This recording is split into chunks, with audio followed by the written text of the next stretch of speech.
සීමා මාලකය.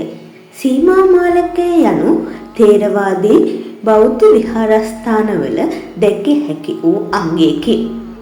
මෙම ගොඩනැගිල්ල උපසම්පදාව, කඨින පින්කම, පොහොය කර්ම වැනි බෞද්ධ විනය පවත්වාගෙන යාම සඳහා වෙන්කර ඇති සුවිශේෂී ස්ථානයක්.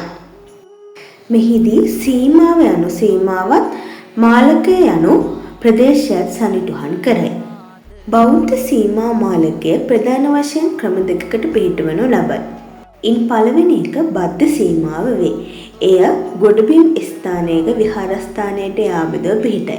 දෙවනුව වන්නේ තිදස සීමාව හෙවත් නදී සීමාවයි. මෙය ජලය මත, ගඟක් මත ඉදිකිරනු ලැබයි. සීමා මාලක ව්‍යූහය ඉතා සරල විය යුතු අතර එය අලංකාරව නිර්මාණය කිරීමේ හැකියාව ඇත. සීමා මාලකය යනු භික්ෂූන් වහන්සේලාගේ විනය සහ පාරිශුද්ධත්වය ආරක්ෂා කරන්නා වූ ඉතා ගෞරවනීය වූ ස්ථානයකි.